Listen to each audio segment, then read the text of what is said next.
더 봐서 뭐해요? 그 집들 제가 벌써 다 팔아서 기부했거든요? 당신들 이제 진짜 알거지라고요. 결혼 7년 차, 정관회에서 내 위치는 가사 도우미만도 못했다. 시어머니 칠순 잔칫날, 형님과 동서들은 에르메스 가방을 들고 왔지만 나는 마트 장바구니를 들고 있었다. 가족 모임 때마다 나는 언제나 식탁 가장 구석자리에 앉아 식구들의 밥을 퍼주는 담당이었다. 넷째 며느리는 집안이 별 볼 일 없어서 우리 집에 보태준 것도 없으니 몸으로라도 때워야지. 어머니는 사람들을 만날 때마다 입버릇처럼 그렇게 말했다. 나는 그저 웃으며 듣기만 했고 단 한 번도 말대꾸하지 않았다. 그날 어머니가 가족들 앞에서 본인 명의의 강남 아파트 4채를 며느리 셋에게 나눠주겠다고 선언하기 전까지는 말이다. 물론 나만 쏙 빼놓고. 넷째야, 내 남편이 지지리도 못나서 어쩌겠니? 엄마도 어쩔 수가 없구나. 그래도 너무 서운해 마라. 너 큰 병원에서 일하지 않니? 엄마 나중에 아프면 병원비는 내가 좀 힘써줘야겠다. 좌중이 웃음을 터뜨렸다. 나도 따라 웃었다. 나는 주머니에서 휴대폰을 꺼내 가족들이 보는 앞에서 전화를 걸었다. 여보세요. 청와 제약이죠? 정순자 여사의 VIP 항암 치료 스케줄 지금 당장 취소해주세요. 네, 전부 다요. 10억 원짜리 그 패키지 말입니다. 수화기 너머에서 깍듯한 목소리가 흘러나왔다. 알겠습니다. 회장님 따님. 순간 웃음소리가 딱 끊겼다. 이야기를 시작하기 전에 댓글로 여러분이 어느 지역에서 오셨는지 알려주세요. 구독과 좋아요도 잊지 마시고요. 채널 성장에 큰 힘이 되어 여러분께 더 재미있는 이야기를 들려드릴 수 있답니다. 청담동의 초가을, 공기 중에는 개수나무 꽃의 달콤한 향기가 떠다녔고 그 사이로 강남 부촌 특유의 냄새가 섞여 있었다. 뭐랄까, 돈 냄새라고 해야 할까? 나는 고급 한정식 식당 입구에 서서 롯데마트 장바구니를 손에 쥐고 있었다. 장바구니 안에는 새벽 4시부터 준비한 송편이 들어 있었다. 어머니가 가장 좋아하는 팥소를 넣어 하나하나 반달 모양으로 정성껏 빚은 것이었다. 내 손끝에는 아직도 밀가루의 까끌까끌한 감촉이 남아있었다. 머리 위로 쏟아지는 햇살이 따가웠다. 나는 눈을 가늘게 뜨고 주차장으로 미끄러져 들어오는 고급 승용차 세대를 바라보았다. 벤틀리, 포르쉐, 벤츠. 번쩍이는 차체가 햇빛을 받아 눈이 부실 정도로 빛났다. 벤틀리에서 내린 큰형님은 이번 시즌 신상 샤넬 정장을 입고 12cm 굽의 붉은 밑창 구두를 신은 채 또각또각 소리를 내며 내게 다가왔다. 둘째 형님과 셋째 동서가 그 뒤를 따랐다. 그들의 손에 들린 에르메스 가방이 햇빛을 받아 날카로운 빛을 쏘아댔다. 어머, 윤진이 왔니? 큰형님의 목소리는 설탕을 부은 듯 느끼했고 서울 강남 사모님 특유의 콧소리가 섞여 있었다. 이번에도 지하철 타고 왔어? 나는 고개를 숙이며 7년 동안 갈고 닦은 순한 미소를 지어 보였다. 형님들 오셨어요. 고생 많으셨죠? 둘째 형님이 내 장바구니를 곁눈질하더니 입꼬리를 묘하게 비틀며 끼어들었다. 서울 지하철이 편하긴 하지? 제 시간에 딱딱 오고 요금도 싸잖아. 우리처럼 차 끌고 다니면 주차할 때 찾느라 얼마나 골치 아픈지 몰라. 셋째, 동서가 옆에서 까르르 웃음을 터뜨렸다. 맞아요, 맞아요. 형님은 참 알뜰하다니까요. 세 사람은 식당 입구의 화려한 장식 앞에 나란히 섰다. 자자, 우리 사진 한 방 박자. 큰형님이 손짓하다가 문득 생각난 듯 나를 돌아보았다. 윤진아, 너도 와서 찍어. 저기 끝에 서면 되겠다. 나는 프레임의 가장자리로 밀려났다. 셔터 소리가 들리는 순간 나는 셋째 동서가 일부러 센터 자리를 비워둔 것을 보았다. 원래 내가 서야 했을 그 자리가 텅 빈 채 남겨져 있었다. 소리 없는 조롱이었다. 괜찮다. 나는 손에 든 장바구니를 꽉 쥐었다. 손톱이 손바닥을 파고들었다. 이런 날도 이제 얼마 남지 않았다. 연회장 상석에는 시어머니 정순자 여사가 짙은 보라색 한복을 입고 앉아 있었다. 머리카락은 한 올의 흐트러짐도 없이 올렸고 손목에는 비취 팔찌가 감겨 있었다. 지난 칠순 잔치 때 큰형님이 선물한 것으로 2천만 원을 호가한다고 했다. 나는 말석에 무릎을 꿇고 앉았다. 방석이 너무 얇아 무릎뼈가 바닥에 닿아 아려왔다. 하지만 자세를 바꿀 수도, 불편한 기색을 내비칠 수도 없었다. 어머니가 늘 말씀하셨기 때문이다. 넷째야, 넌 앉은 폼이 영 칠칠치 못하다. 사람들 앞에서는 좀 교수답게 굴어라. 교수답게. 7년 동안 내가 규범을 어긴 적이 단 한 번이라도 있었던가? 매년 설날과 추석 차례상은 오롯이 내 차지였다. 그 복잡하고 손 많이 가는 제사 음식들. 산적, 전, 튀김, 자로 잰 듯 반듯하게 깎은 과일들까지 모든 것을 정씨 집안의 전통에 맞춰야 했다. 큰 형님은 사업이 바빠서, 둘째 형님은 요리를 못해서, 셋째 동서는 몸이 약해서 열외였다. 결국 모든 노동은 내 몫이었다. 제사가 끝나면 어머니는 상다리가 휘어지게 차려진 음식을 보며 품평회를 열었다. 전이 너무 두껍게 부쳐졌다. 산적 양념이 좀 짜구나. 과일은 왜 유기농이 아니니? 마치 내 피땀이 아니라 배달 앱으로 시킨 음식을 평가하는 듯 했다. 그럴 때마다 큰형님이 적절한 타이밍에 끼어들었다. 어머니, 윤진이도 최선을 다한 거예요. 너무 나무라지 마세요. 아무래도 이런 큰 제사는 처음이라 서툴러서 그렇겠죠. 처음. 나는 7년째 하고 있었다. 7년 동안 매번이 처음 취급이었다.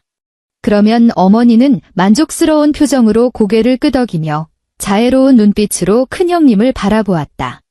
역시 맏며느리라 속이 깊구나. 나는 고개를 숙인 채 식탁 아래로 손을 숨기고 허벅지를 꼬집었다. 울면 안 돼, 무너지면 안 돼, 저들에게 약한 모습을 보여선 안 돼. 조금만 더 참자. 직원들이 코스 요리를 나르기 시작했다. 구절판, 간장게장, 한우 갈비구이, 육회 접시 위에 놓인 음식은 예술품처럼 정교했고 가격 또한 예술품처럼 기가 막힐 터였다. 나는 슬쩍 메뉴판을 훔쳐보고 계산기를 두드려 보았다. 이 한 끼 식사에 대략 300만 원은 깨질 것 같았다. 300만 원이 평범한 직장인의 한 달 월급이다. 그리고 이 돈은 누가 내는가? 당연히 형님들과 동서의 지갑은 아니었다. 사흘 전 받은 은행 알림 문자가 떠올랐다. 어머니 생신 잔치 예약금 150만 원이 내 통장에서 빠져나갔다는 내용이었다. 남편 동수가 그렇게 말했기 때문이다. 윤진아, 일단 내가 좀 결제해도 나중에 형수님들이랑 다 같이 n분의 1 하기로 했으니까. 그 나중에는 대체 언제 오는 걸까? 작년 시아버지 장례 비용으로 내가 일단 결제했던 2천만 원도 아직 누구 하나 갚겠다는 말을 꺼내지 않았다. 나는 간장게장 한 조각을 집어 입에 넣었다. 진한 게살이 혀끝에서 녹아내리며 바다향이 퍼졌다. 맛있었다. 하지만 아무런 맛도 느껴지지 않았다. 어머니가 헛기침을 하자 식탁 위가 순식간에 조용해졌다. 오늘이 내 칠순이다. 어머니의 목소리는 위험 있고 느릿했다. 우리 정씨 집안의 법도에 따라 이 자리에서 중대 발표를 하나 하겠다. 어머니는 곁에 서 있던 비서에게서 서류 봉투를 건네받아 천천히 열었다. 그동안 너희 며느리들 모두 고생 많았다. 어머니의 시선이 큰형님, 둘째 형님, 셋째 동서를 차례로 훑었다. 그래서 내가 가진 부동산을 너희에게 미리 증여하기로 결정했다. 큰형님의 눈이 번쩍 띄었다. 얼굴 근육이 미세하게 떨리고 있었지만 애써 점잖은 척 표정을 관리했다. 어머니, 세상에 저희는 바란 적도 없는데. 어머니는 손을 저으며 서류 봉투에서 집문서 몇 장을 꺼내 큰형님에게 건넸다. 마지야, 이건 청담동 아파트다. 80평형이고 지금 시세로 대략 40억 원쯤 할 게다. 큰형님의 손이 떨렸다. 문서를 받아드는 목소리가 삑 쇳소리를 냈다. 감사합니다. 어머니, 둘째야. 어머니가 또 한 장을 꺼냈다.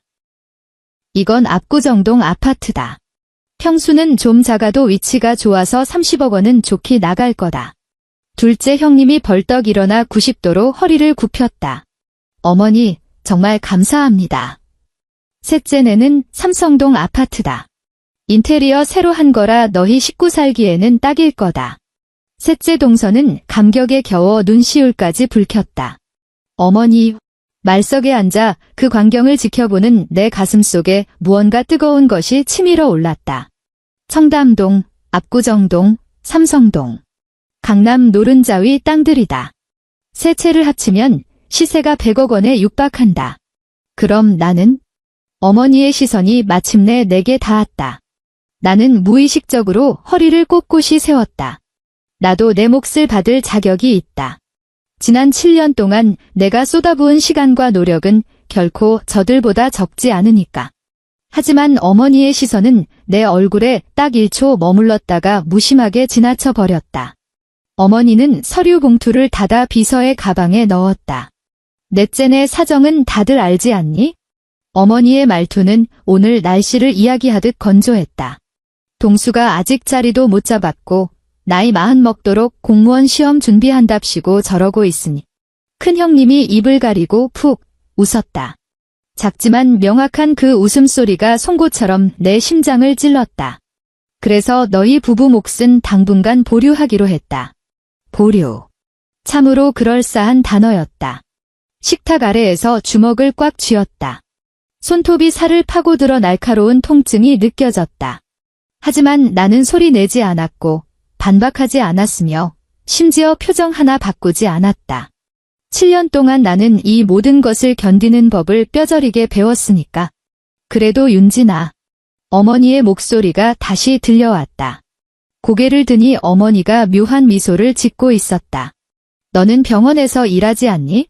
내가 이제 나이도 있고 하니 앞으로 병원 갈 일 생기면 전적으로 너만 믿으마. 병원에서 일한다. 훗. 어머니는 내가 그저 매일 출퇴근 도장을 찍으며 월급 몇백만 원을 받아 무능력한 남편을 근근히 먹여 살리는 평범한 병원 직원인 줄로만 안다. 모르는 게 너무 많으시다. 하지만 괜찮다. 알게 해드릴 테니까. 조만간. 연회가 끝나고 나는 직원들을 도와 식탁 위의 잔반을 정리했다. 형님들과 동서는 진작에 자리를 떴다. 아마도 증여받은 아파트의 등기 이전 절차를 알아보러 급하게 뛰어갔을 것이다.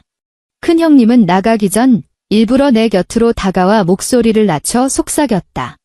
동서, 내가 굳이 쓴소리 하려는 건 아닌데 자기 남편 꼴 좀 봐. 나이 40에 아직도 고시생이잖아. 게다가 자기가 우리 정씨 집안에 아들 하나 낳아준 것도 아니고 어머니가 집 안 주시는 게 당연한 거야? 나는 고개를 숙인 채 아무 대꾸도 하지 않았다. 그래도 형님의 목소리가 갑자기 세상 친절하게 변했다. 나중에 정 돈 급하면 말해. 반찬값 정도는 빌려줄 수 있으니까. 셋째 동서가 문과에서 거들었다. 맞아요, 형님. 우리 집안이 그렇게 야박한 사람들 아니잖아요.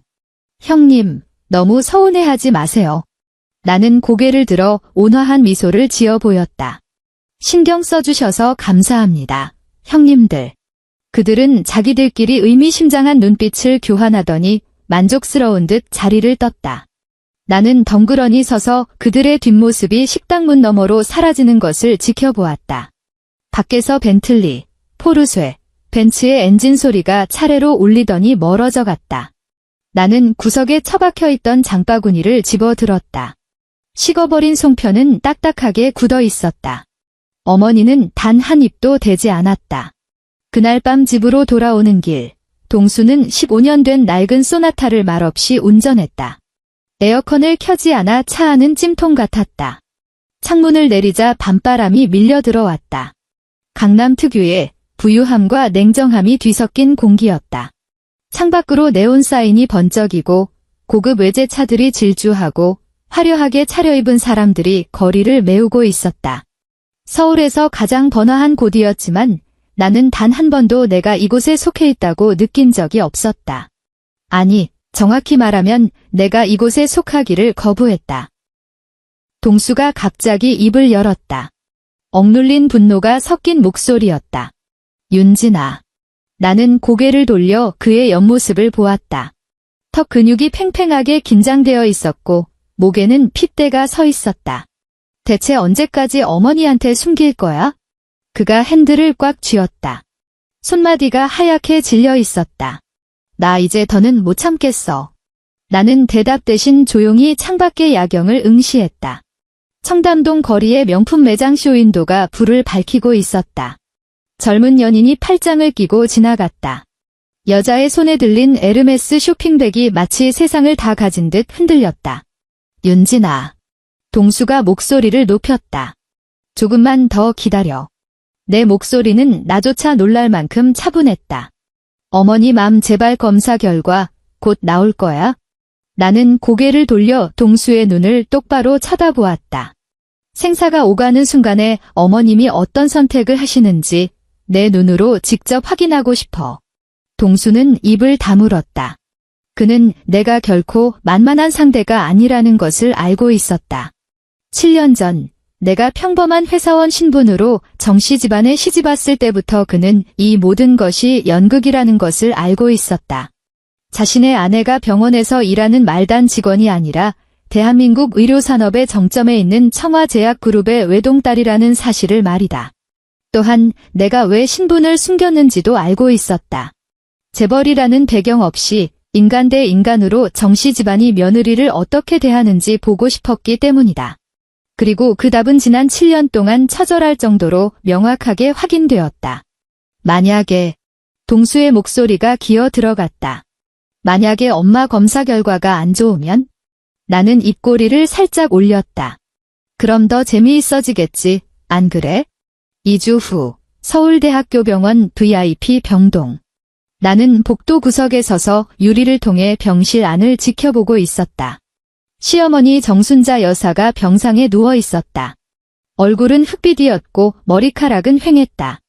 불과 2주 만에 10년은 더 늙어 보였다. 새 며느리가 침대 주위를 둘러싸고 있었다. 표정은 제각각이었다. 큰형님 얼굴에는 근심이 가득했지만 그 이면에는 계산기가 돌아가는 소리가 들리는 듯했다. 둘째 형님은 계속해서 시계를 쳐다보며 딴청을 피웠고 셋째 동서는 멍하니 의자에 앉아 있었다. 주치의가 차트를 들고 병실로 들어갔다. 나는 조용히 문을 열고 들어가 구석진 자리에 섰다. 정 여사님 상태가. 의사의 목소리는 무거웠다. 췌장암이 재발했습니다. 게다가 이번에는 전이 속도가 상당히 빠릅니다. 어머니의 입술이 파르르 떨렸지만 이내 평정심을 되찾으려 애썼다. 평생 산전수전 다 겪은 여장부답게 암 재발 따위로 무너지는 모습을 보이고 싶지 않은 듯했다. 치료 방법은요? 큰형님이 다급하게 물었다. 현재 가장 효과적인 건 최신 표적 치료제와 줄기세포요법을 병행하는 겁니다. 의사가 자료를 넘기며 말했다. 성공률은 높습니다만 비용이 얼마나 드는데요? 대략 10억 원 정도 예상하셔야 합니다. 병실 안의 공기가 순식간에 얼어붙었다. 10억 원. 아무리 정씨 집안이라 해도 현금으로 당장 융통하기에는 만만치 않은 거금이었다. 큰형님의 얼굴이 사색이 되었다. 그건 너무 비싼데 건강보험 적용은 안 되나요? 의사가 고개를 저었다. 이 요법은 아직 비급여 항목입니다. 게다가 의사가 잠시 말을 멈추더니 덧붙였다. 이 치료를 수행할 수 있는 팀은 국내에 딱 한 곳뿐입니다. 청와제약 산하의 생명공학연구소죠. 청와제약. 새 며느리가 서로 눈빛을 교환하는 것이 보였다. 당연히 들어봤을 것이다. 시가총액 수십조 원, 의약품 개발부터 바이오, 첨단 의료까지 아우르는 대한민국 최대 제약 그룹 중 하나니까. 하지만 그들이 모르는 사실이 하나 있었다. 그 거대 그룹의 후계자가 지금 이 병실 구석에 그림자처럼 서 있다는 사실을. 침대에 누운 어머니가 병실을 천천히 둘러보다가 마침내 나를 발견했다. 넷째야. 힘없는 목소리였지만 여전히 명령조가 배어 있었다. 너 병원에서 일하지 않니? 내가 좀 알아봐라. 직원 할인이라든가 무슨 방법이 있을 거 아니냐? 큰형님이 잽싸게 맞장구 쳤다. 맞아요, 어머니. 걱정 마세요. 윤진이가 뭐 힘이 있겠어요? 그냥 월급쟁이인데 그래도 혹시 모르니 물어나 보라고 하죠. 그때였다. 병실 문이 열리고 말끔한 정장 차림의 중년 남성이 들어왔다. 그의 날카로운 시선이 병실을 훑더니 구석에 서 있는 내게 고정되었다. 남자는 성큼성큼 다가와 내 앞에서 허리를 90도로 굽혔다. 회장님 따님, 오셨습니까? 병실 안에 정막이 흘렀다. 숨소리조차 들리지 않을 만큼 완벽한 침묵이었다. 새며느리의 표정이 마치 일시정지 화면처럼 굳어버렸다. 튀어나올 듯 커진 눈, 떡 벌어진 입, 경직된 몸, 기괴하면서도 우스꽝스러운 광경이었다. 따님, 비서가 말을 이었다. 청와생명공학연구소 쪽 준비는 끝났습니다.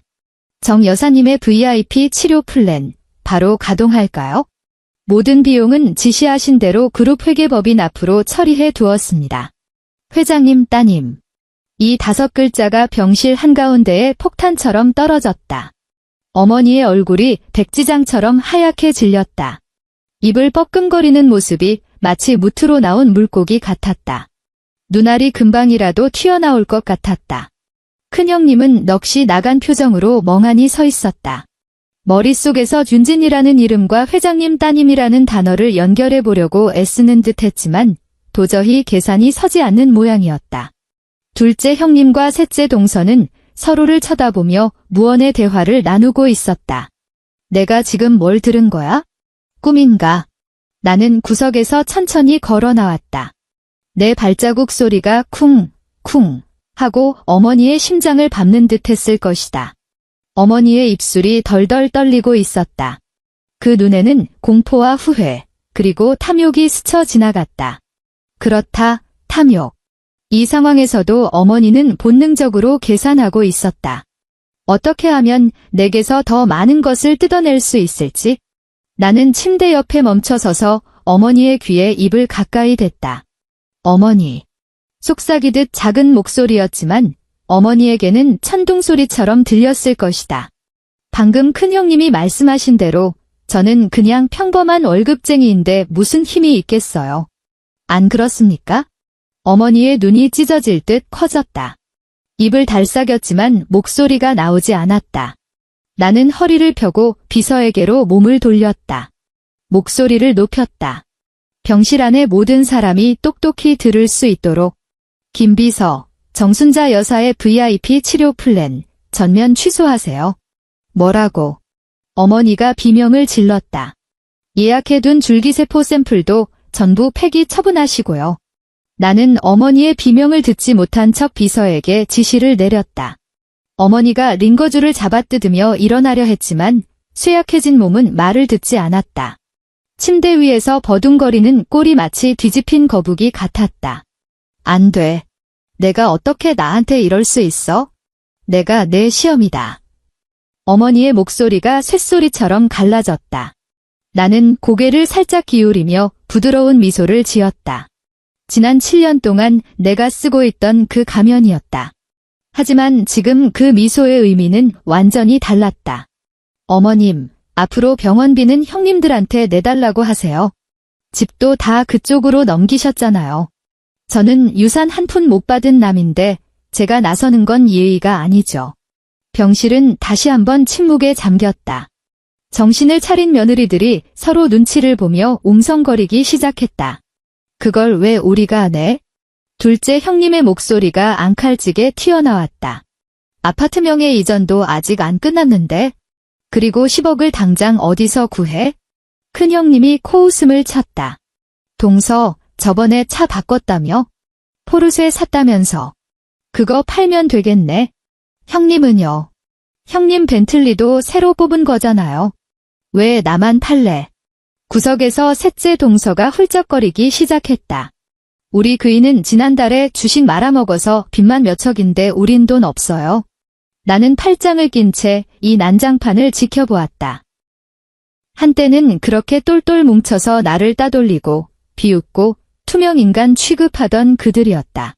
하지만 자신들의 이익 앞에 서자 그 대단한 동서지간의 의리는 휴지 조각처럼 찢겨나갔다. 어머니는 망연자실한 표정으로 그 광경을 보고 있었다. 입술이 파르르 떨렸다. 이제야 무언가 깨달은 모양이었다. 이유, 윤진아. 어머니가 떨리는 손을 뻗어 내 옷자락을 잡으려 했다. 내가 잘못했다. 유언장 다시 쓸게. 너한테도 집 한 채 줄 테니 제발. 나는 내려다보았다. 검버섯이 핀 쭈글쭈글한 손이 지난 세월 동안 나를 밀쳐내고 밥상 구석으로 몰아넣던 그 손. 7년을 기다린 순간이었다. 나는 옷자락을 쥔 어머니의 손을 아주 천천히 손가락 하나하나 떼어냈다. 그리고 주머니에서 손수건을 꺼내 내 손을 닦았다. 아주 천천히. 어머니, 뭔가 착각하고 계신 것 같은데요? 내 목소리는 잔잔한 호수처럼 고요했다. 어머니 집 필요 없어요. 그 아파트 몇 채 다 합쳐봤자 제 용돈 통장 잔고보다 적거든요. 어머니의 얼굴에서 핏기가 완전히 사라졌다. 허공에 멈춘 손이 앙상한 나뭇가지처럼 떨렸다. 나는 뒤도 돌아보지 않고 문을 향해 걸었다. 김 비서가 정중하게 문을 열어주었다. 병실을 나서는 등 뒤로 어머니의 처절한 절규가 들려왔다. 윤진아, 넌 나한테 이러면 안 돼.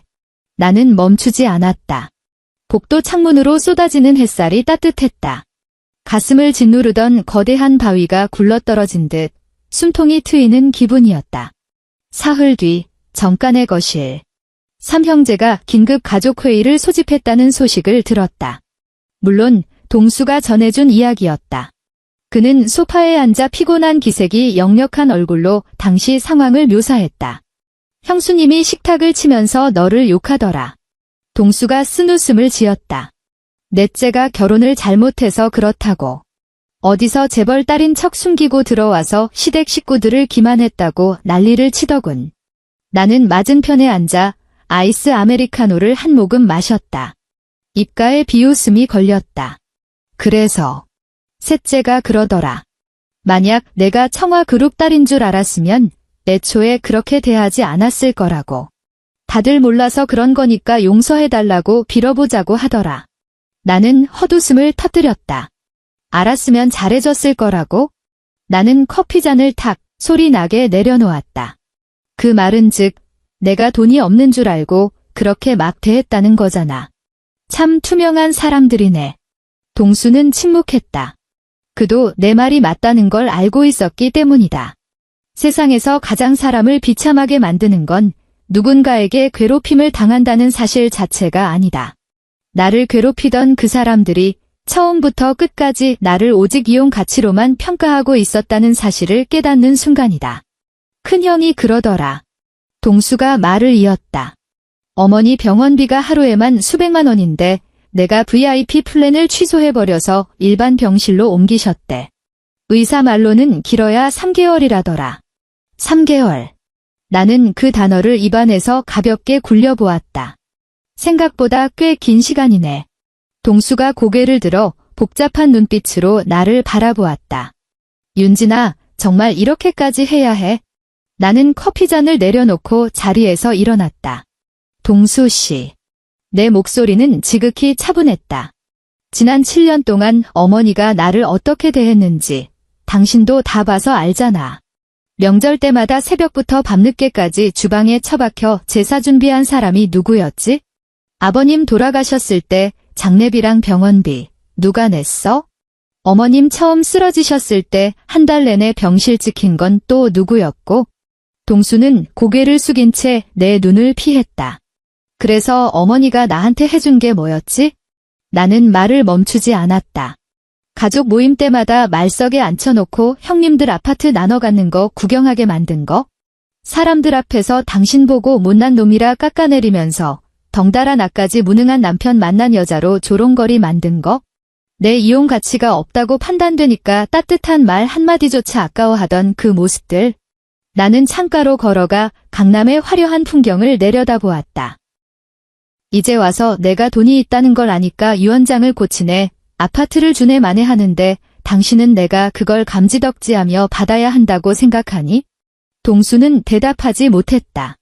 당연히 할 말이 없을 것이다. 내가 뱉은 모든 말이 토시 하나 틀리지 않은 사실이었으니까. 현관문 도어록이 열리는 소리가 들렸다. 손목 시계를 확인했다. 약속한 시간이었다. 문이 열리고 새며느리가 줄지어 들어왔다. 큰형님이 흑빛이 된 얼굴로 앞장섰고 눈이 퉁퉁 부어오른 둘째 형님이 그 뒤를 따랐다. 셋째 동서는 고개조차 들지 못한 채 맨 뒤에서 들어왔다. 나를 본 그들은 순간 멈칫했다. 오늘 나는 작정하고 차려입었다. 샤넬의 가을 신상 슈트, 경매에서 낙찰받은 에메랄드 목걸이, 그리고 손목에는 에르메스 켈리 팔찌를 찼다. 내 몸에 걸친 것들만 합쳐도 저 세 사람이 가진 패물을 전부 합친 것보다 비쌀 터였다. 나는 소파에 여유롭게 앉아 다리를 꼬고 그들을 둘러보았다. 형님들, 다들 앉으세요. 세 여자는 서로 눈치를 보더니 뻣뻣하게 맞은편 소파에 앉았다. 한때 그들은 이 자리에 앉아 나를 하녀 부리듯 했고 비웃음을 날렸다. 이제 위치가 뒤바뀌자 그들은 숨소리조차 제대로 내지 못할 만큼 긴장하고 있었다. 10억 원, 당장 마련하기 힘드시다는 거 알아요. 나는 단도직입적으로 말했다. 하지만 괜찮습니다. 기회를 드릴게요. 나는 가방에서 서류 몇 장을 꺼내 테이블 위에 툭 던졌다. 어머니가 형님들에게 증여하신 아파트, 전부 동수 씨 명의로 넘기세요. 그걸 과거 의료비 및 부양비 정산으로 치겠습니다. 그러면 제가 즉시 어머니 치료 플랜을 다시 가동하죠. 큰형님이 발끈하며 소리쳤다. 뭐라고? 그게 무슨 억지야.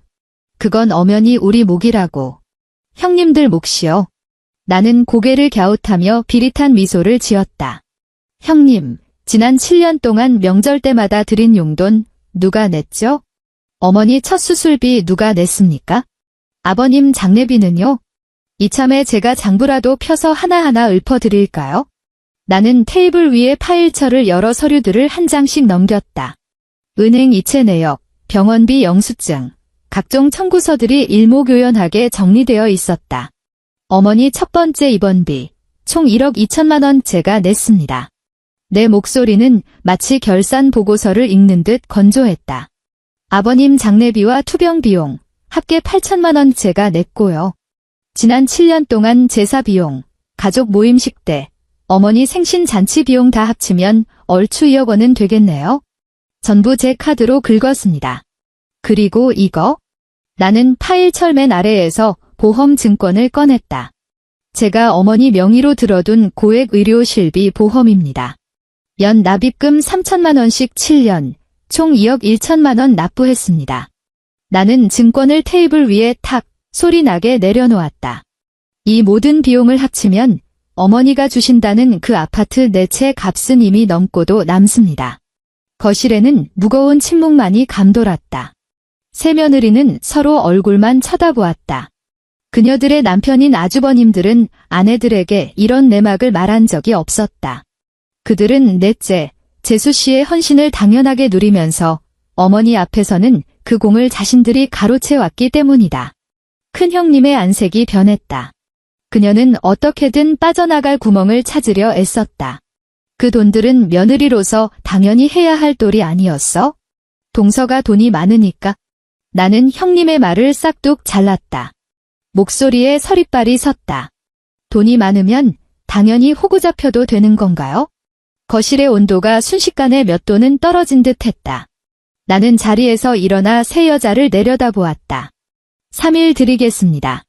3일 뒤까지 아파트 명의가 동수 씨 앞으로 이전되지 않으면 저는 병원비 지원은커녕 청와그룹 법무팀을 동원해서 지난 7년간 제가 정씨 집안에 쓴 모든 돈을 청구할 겁니다.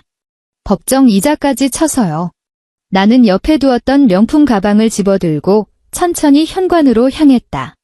아, 참, 큰형님. 나는 문고리를 잡은 채 뒤를 돌아보았다. 형님 남편 회사, 지금 우리 그룹이랑 공급망 계약 논의 중이라죠? 큰형님의 얼굴이 백지장처럼 하얗게 질렸다. 둘째 형님, 아드님이 우리 그룹 인턴으로 들어와 있죠? 둘째 형님의 어깨가 사시나무 떨듯 떨리기 시작했다. 셋째 동서, 작년에 친정어머니 백내장 수술, 제가 잡아들인 VIP 특진 교수님이 하셨죠. 셋째, 동서가 기어이 울음을 터뜨렸다. 나는 문을 열며 마지막 한마디를 가볍게 남겼다. 잘 생각해서 결정하세요. 3일 뒤, 깊은 밤. 서울대학교 병원 복도는 텅 비어 있었고 형광등의 미세한 소음만이 윙윙거렸다. 나는 어머니 병실 밖 사각지대에 서서 유리창 너머를 지켜보았다. 세 며느리가 복도 구석에 모여 낮은 목소리로 다투고 있었다. 하나같이 표정이 엉망이었다. 불안, 분노, 공포가 뒤섞여 공들여 화장한 얼굴들을 기괴하게 일그러뜨리고 있었다. 내가 알아봤어. 큰형님의 목소리가 낮게 깔렸지만 고요한 복도에서는 또렷하게 들렸다. 청와제약이면 국내 세 손가락 안에 드는 기업이야. 시가총액만 수십조라고. 윤진이는 그냥 병원 직원이 아니라 그 거대한 의료 제국을 물려받을 유일한 상속녀였어. 둘째 형님이 새파랗게 질린 얼굴로 대꾸했다. 그렇다고 아파트를 그냥 뺏겨요. 그게 얼만데. 지금 아파트가 문제야? 셋째, 동서가 찢어지는 목소리로 끼어들었다. 방금 남편한테 전화 왔는데 청와그룹 계열사에서 거래 중지 통보를 받았대요. 무슨 내부 규정 심사에 걸렸다나 뭐라나. 우리 식구 당장 다음 달부터 길바닥에 나앉게 생겼다고요. 큰형님의 눈이 휘둥그레졌다. 뭐라고? 그것뿐만이 아니에요. 셋째 동서는 계속해서 울먹였다. 시댁 쪽에서도 연락이 왔어요. 남편 사촌형이 청와 캐피털에서 대출 받으려다가 거절당했대요. 사유가 특수관계인 신용 부적격이라는데 완전히 씨를 말리려고 작정을 했구나. 둘째 형님이 비명을 지르듯 말했다. 쉬. 조용히 해. 큰형님이 급히 입을 막았다. 너희 며칠 전 뉴스 못 봤니? 청와그룹에서 의료사업 확장한다고 대형 병원 3곳을 인수한다고 발표했어. 그중 하나가 우리 남편이 건강검진 다니는 그 병원이야. 복도에는 끔찍한 침묵이 흘렀다. 세 여자는 겁에 질린 눈으로 서로를 바라보았다. 그제야 깨달은 것이다. 자신들이 건드린 사람이 단순히 만만한 넷째가 아니라 손가락 하나로 자신들의 인생을 송두리째 뒤흔들 수 있는 존재라는 것을. 병실 안에서 어머니의 희미한 신음소리가 들려왔다. 나는 유리를 통해 어머니가 문틈으로 밖을 내다보고 있는 것을 보았다. 눈동자는 탁하게 흐려졌고 주름은 며칠 전보다 더 깊게 패여 있었다. 어머니는 며느리들이 밖에서 싸우는 모습을 지켜보며 소리 없이 눈물을 흘리고 있었다. 자신을 위해 진심으로 헌신했던 사람을 제 손으로 내쳤다는 사실을 이제야 뼈저리게 깨달은 것이다. 그리고 자신이 그토록 편애하고 감싸고 돌았던 며느리들은 결정적인 순간이 오자 서로 책임을 떠넘기고 제 밥그릇 챙기기에만 급급하다는 사실도. 나는 몸을 돌려 소리 없이 병원을 빠져나왔다. 밤바람이 얼굴을 스치고 지나갔다. 늦가을의 서늘함이 배어 있었다. 병원 정문에 서서 깊게 숨을 들이마셨다가 천천히 내뱉었다. 7년의 인내, 7년의 억울함, 7년의 오기. 그 모든 감정이 이 순간 기묘한 평온함으로 바뀌었다. 복수에 성공했다는 짜릿함도 통쾌함도 아니었다. 그저 고요했다. 마치 아주 긴 악몽에서 마침내 깨어난 기분이었다. 명예 이전 날, 변호사 사무실 회의실 공기는 납처럼 무거웠다. 통유리창 너머 서울 하늘은 금방이라도 비를 쏟을 듯 잔뜩 흐려 있었다. 회의 테이블 위에는 각종 서류와 인감도장들이 어지럽게 놓여 있었고 양옆으로 법률 자문단이 배석해 있었다. 테이블 한쪽에 앉은 세 며느리의 얼굴은 잿빛이었다. 며칠 동안 잠을 못 잤는지 눈은 붉게 충혈되어 있었다. 아니, 잠을 잘 수가 없었을 것이다. 나는 맞은편에 앉아 우아한 손길로 계약서를 검토했다. 한 페이지, 한 조항, 한 문구까지 꼼꼼하게 확인했다. 내 변호인단을 믿지 못해서가 아니었다. 내가 내 몫을 되찾아오는 이 과정을 저들에게 아주 진지하고 철저하게 보여주고 싶었기 때문이다. 회의실 안에는 종이 넘기는 소리만 사각사각 울려 퍼졌다. 큰형님이 갈라진 목소리로 입을 열었다. 윤진아. 나는 고개도 들지 않았다. 네. 우리가 그렇게 미웠니? 종이를 넘기던 내 손이 잠시 멈췄다. 그리고 다시 다음 장을 넘겼다. 밉냐고요? 나는 그 단어를 입안에서 곱씹었다. 형님, 본인을 너무 과대평가하시네요. 나는 고개를 들어 형님의 눈을 똑바로 응시했다. 미워하는 게 아니에요. 그냥 더 이상 연기하는 게 지겨울 뿐이에요. 마지막 서명란에 이름을 적고 펜을 테이블 위에 가볍게 내려놓았다. 이제부터 정씨 집안일은 저와 아무 상관 없습니다. 단, 어머니 치료비는 완치될 때까지 제가 책임지죠. 나는 자리에서 일어나 옷매무새를 다듬었다. 이게 며느리로서 제가 드리는 마지막 예의입니다. 큰형님은 입을 달싹거렸지만 끝내 아무 말도 하지 못했다. 나는 회의실 문을 향해 걸어갔다. 문을 열자 밖에서 밝고 따뜻한 햇살이 쏟아져 들어왔다. 나는 뒤도 돌아보지 않고 그 빛 속으로 걸어나갔다. 반년 후, 가을. 서울 거리에 은행나무들이 노랗게 물들어 황금빛 카페트를 깔아놓은 듯했다. 어머니 정순자 여사가 퇴원했다. 치료는 성공적이었다. 완치될 때까지 책임지겠다는 약속, 나는 지켰다. 어머니가 나를 어떻게 대했든 나는 내 뱉은 말을 지키는 사람이니까. 그게 내 원칙이었다.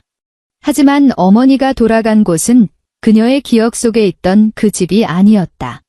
들리는 말로는 퇴원하던 날 큰아들이 운전해서 어머니를 청담동 아파트로 모시고 갔다고 했다. 한때 어머니 소유였고 큰형님에게 증여됐다가 다시 동수 명의로 넘어왔고 결국 내가 처분해버린 바로 그 아파트 말이다. 어머니는 아파트 현관 앞에 서서 초인종을 여러 번 눌렀다. 문을 열고 나온 건 낯선 얼굴의 젊은 부부였다.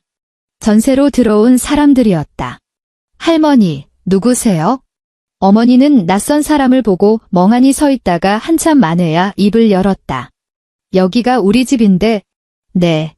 무슨 말씀이세요? 젊은 여자가 의아한 표정을 지었다. 이 집 저희가 전세 들어온 건데요. 집주인 성함이 임시던데. 임시. 어머니의 몸이 휘청거렸다. 큰아들이 어머니를 부축하며 힘없이 말했다.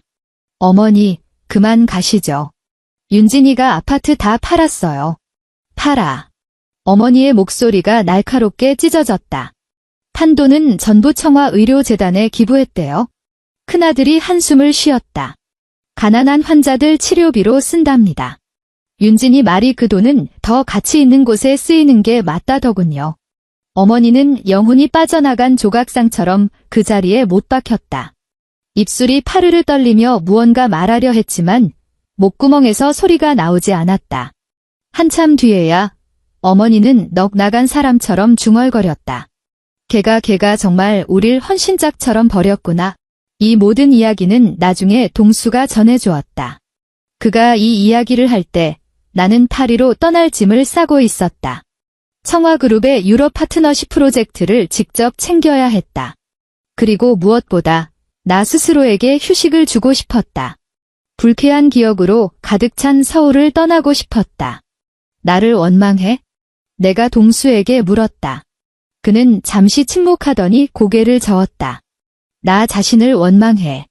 그는 창밖을 내다보며 낮게 말했다. 내가 좀 더 단단했더라면, 내가 진작 나서서 너를 보호했더라면 일이 이렇게까지 되진 않았을 텐데. 나는 개던 옷을 내려놓고 그에게 다가가 안겼다. 지나간 일은 잊어. 앞으로는 우리 둘만의 인생을 사는 거야?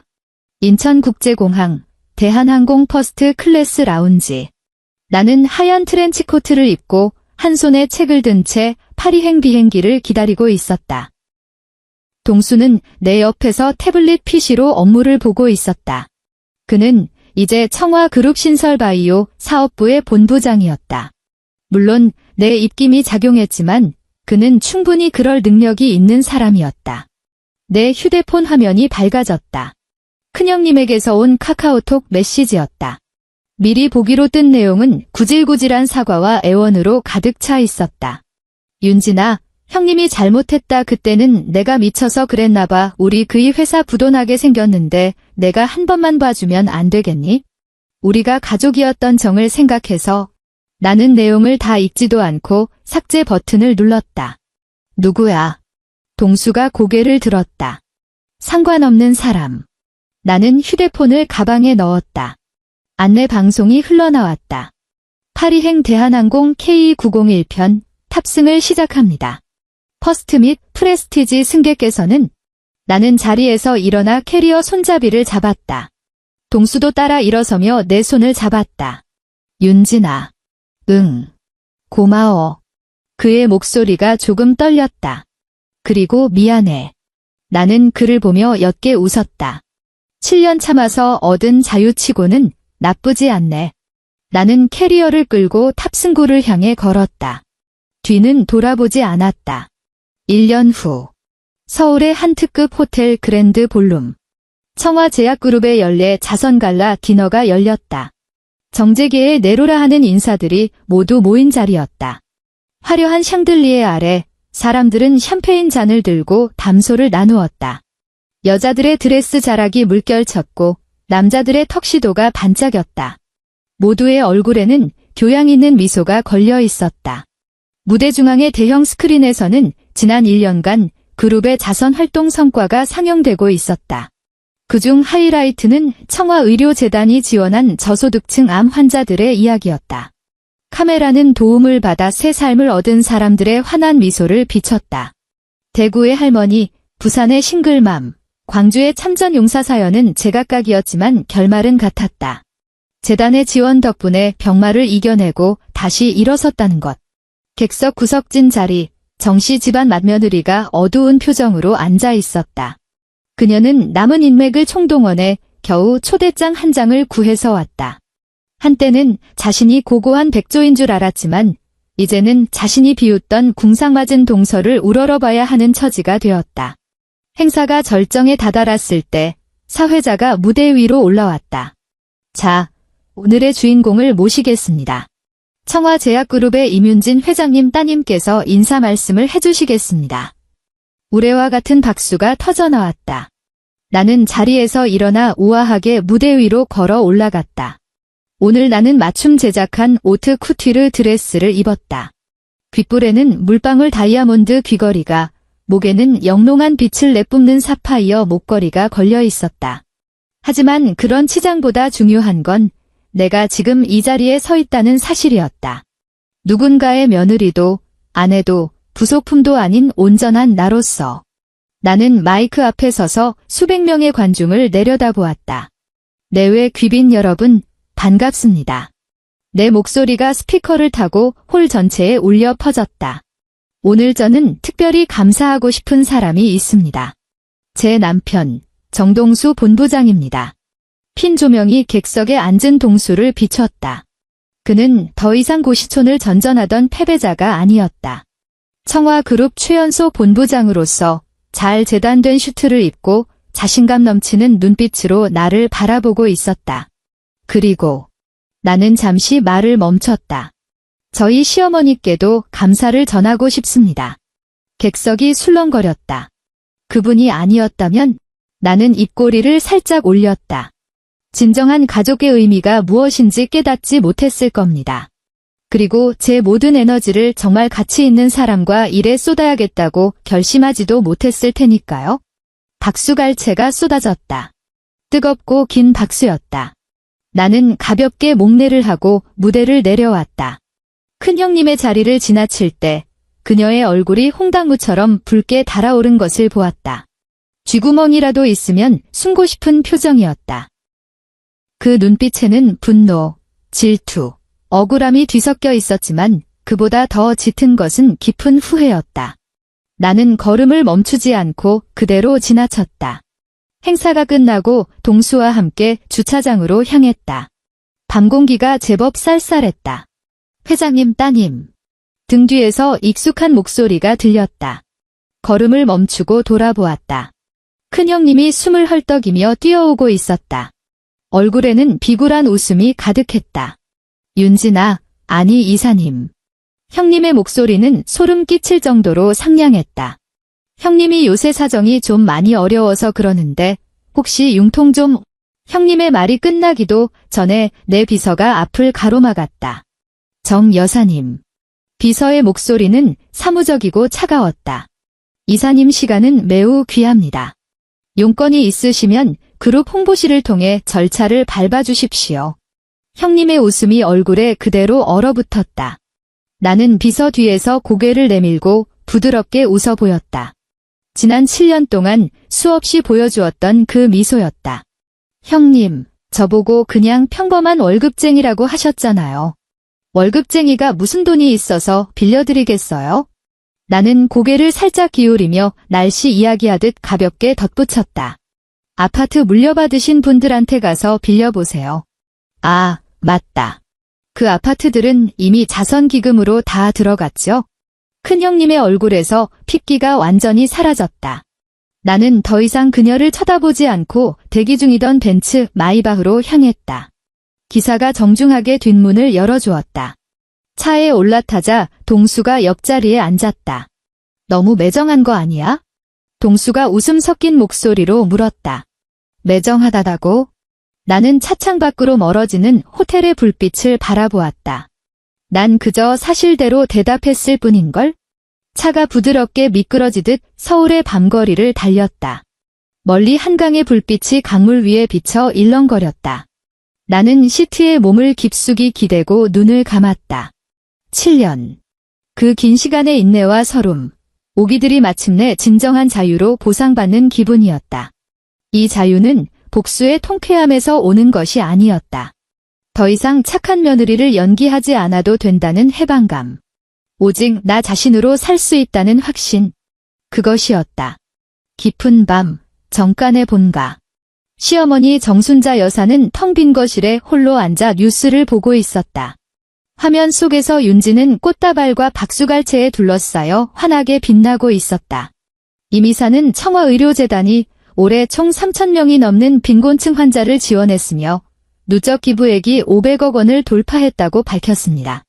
어머니는 떨리는 손을 뻗어하면 속 윤진의 얼굴을 쓰다듬으려 했다. 지난 7년, 윤진이 이 집안을 위해 했던 모든 일들이 주마등처럼 스쳐 지나갔다. 묵묵히 병원비를 내던 모습, 혼자 제사상을 차리던 뒷모습, 아무도 알아주지 않아도 시부모를 챙기던 그 손길들. 그 헌신에 대해 자신이 돌려준 것은 무엇이었던가? 너 병원 직원 아니냐는 핀잔. 재산 분할에서의 철저한 배제. 며느리들 앞에서 주던 모욕과 조롱. 텔레비전 화면이 윤진의 웃는 얼굴에서 정지되었다. 그 미소는 온화하고 여유로웠으며 모든 풍파를 겪어낸 사람만이 가질 수 있는 평온함이 깃들어 있었다. 어머니는 마침내 소리내어 통곡했다. 눈물이 주름진 뺨을 타고 흘러내렸다. 너무 늦었다. 모든 것이 돌이킬 수 없이 늦어버렸다. 창밖으로 서울의 밤은 여전히 화려했다. 네온사인이 번쩍이고 자동차들이 강물처럼 흘러갔다. 이 도시는 그 누구의 슬픔이나 기쁨을 위해 멈추지 않는다. 그리고 그 도시의 어느 상공, 비행기 한 대가 어둠을 뚫고 날아오르고 있었다. 기내에서 나는 동수의 어깨에 머리를 기대고 창밖을 내려다보았다. 도시의 불빛이 점점 작아져 별처럼 흩어지고 있었다. 다음 목적지는 어디야? 동수가 물었다. 몰디브. 내가 속삭였다. 우리 휴가 즐길 자격 있잖아. 그가 내 손을 꽉 잡으며 미소 지었다. 비행기는 구름을 뚫고 별이 쏟아지는 밤하늘로 솟구쳤다. 등 뒤의 모든 것은 저 구름바다 아래에 영원히 남겨졌다.